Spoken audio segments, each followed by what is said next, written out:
Hello बच्चों, कैसे हैं आप सब। आज जो आप हम लेकर आए हैं वह 8th ग्रेड अभ्यास पुस्तिका जो हमें प्राप्त हुई है हिंदी, अंग्रेजी, पर्यावरण अध्ययन और गणित विषय की कक्षा 5 के लिए। तो इसी का हम पाठ 3 यहाँ देख सकते हैं आप। पाठ 3 जो ईश्वर चंद्र विद्यासागर है, इस पाठ की प्रश्नोत्तरी लेकर आए हैं और आज हम आपको प्रश्न क्रमांक 6 से प्रश्न क्रमांक 8 तक का हल करवाएंगे। तो आइए देखते हैं। देखिए यहाँ पर लिखा हुआ है अति लघुत्तरी प्रश्न। तो प्रश्न नंबर 1 है, ईश्वर चंद्र के पिता ने जीविका के लिए क्या किया। उत्तर में आप लिखेंगे ईश्वर चंद्र के पिताजी ने जीविका के लिए माहवर की नौकरी की। इस प्रकार से आप लिख देंगे। अगला प्रश्न है हमारा प्रश्न नंबर 2, प्रशंसा शब्द का विलोम शब्द लिखिए। उत्तर में आप लिखेंगे प्रशंसा शब्द का विलोम शब्द निंदा है। तो इस प्रकार से प्रशंसा का निंदा होता है विलोम शब्द, आप लिख देंगे यहाँ पर। अब देखते हैं हमारा प्रश्न नंबर 3, हमें आत्मसुख कब मिलता है। तो उत्तर में हम लिखेंगे निस्वार्थ भाव से परोपकार और सेवा करने से हमें आत्मसुख मिलता है। तो इस प्रकार से हम उत्तर लिख देंगे। अब देखिए अगला है हमारा लघुत्तरी प्रश्न। लघुत्तरी प्रश्न हमें 3 से 4 पंक्तियों में उत्तर लिखना है। तो निम्नलिखित शब्दों की पर्यायवाची लिखे।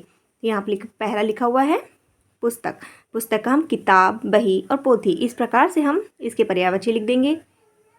अगला है हमारा पत्थर। तो पत्थर का होता है पाहन, सीला, पाथर, पाषाण। अगला है रात। रात का निशा, रात्रि, रजनी और रैन। तो ये हमारा प्रश्न क्रमांक 6 में दिया हुआ है। आइए अब देख लेते हैं प्रश्न क्रमांक 7 की प्रश्नोत्तरी। तो इसमें पहला है प्रश्न नंबर 5। प्रश्न नंबर 5 दिया हुआ है, आप अंग्रेजी भाषा सीखने के लिए क्या करेंगे।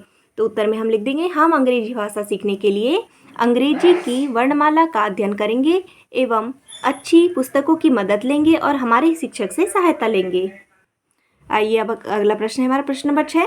तो इसमें देख लेते हैं क्या लिखा हुआ है, पढ़ाई पूरी होने के बाद जो समय बचता था उसमें ईश्वर चंद्र विद्यासागर क्या करते थे। तो इसमें हम उत्तर लिख लेंगे अपनी पढ़ाई पूरी होने के बाद जो समय बचता था उसमें वे कमज़ोर विद्यार्थियों की मदद करते थे, उन्हें पढ़ाया करते थे। तो इस प्रकार से हमारा प्रश्न का उत्तर हो जाएगा।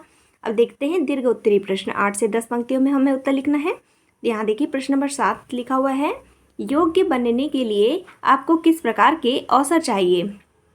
इसके उत्तर में हम लिख सकते हैं योग्य बनने के लिए हमें अनुशासित जीवन चाहिए एवं लोगों के बीच समय बिताना, उनके अनुभवों से सीखना, शिशुओं, नवयुवकों और वृद्धजनों के अनुभव ज्ञान जानना और हम जिस कार्य को कर रहे हैं उसमें पूर्ण ईमानदारी, लगन, निष्ठा से कर्तव्य का पालन करना ही हमें योग्य बनाता है। तो इस प्रकार से हम प्रश्न क्रमांक 7 की प्रश्नोत्तरी हल कर लेंगे। चलिए अब मूल्यांकन 2 देख लेते हैं। तो ये मूल्यांकन 2 हमारे प्रश्न क्रमांक 8 में लिखा हुआ है। यहाँ देखिए प्रश्न क्रमांक 8 में लिखा हुआ है। तो आइए इसकी प्रश्नोत्तरी देख लेते हैं। अति लघुत्तरी प्रश्न, एक शब्द एक वाक्य में उत्तर लिखिए। पहला प्रश्न है हमारा, गति शब्द में इच्छा अनुसार उपसर्ग लगाकर नया शब्द बनाइए, है ना। तो यहाँ पर आप उत्तर में लिख लेंगे प्रधन गति बराबर प्रगति, ये हो जाएगा हमारा उत्तर। अब अति लघुत्तरी प्रश्न में देख लेते हैं हम। लघुत्तरी प्रश्न में 3 से 4 पंक्तियों में हमें उत्तर लिखना है। तो प्रश्न नंबर 2 है हमारा, आपको पढ़ने लिखने के लिए क्या करना चाहिए, क्या चाहिए। तो उत्तर में हम लिखेंगे हमें पढ़ने लिखने के लिए सही वातावरण, शिक्षक मार्गदर्शन और पाठ्य सामग्री चाहिए। इस प्रकार से ये हमारा उत्तर हो जाएगा। दीर्घ उत्तरी प्रश्न अब देख लेते हैं। 8 से 10 पंक्तियों में हमें उत्तर लिखना है। प्रश्न नंबर 3, हम दूसरों की मदद किस प्रकार कर सकते हैं। तो यहाँ पर लिख सकते हैं हम दूसरों की मदद निम्न तरीके से कर सकते हैं।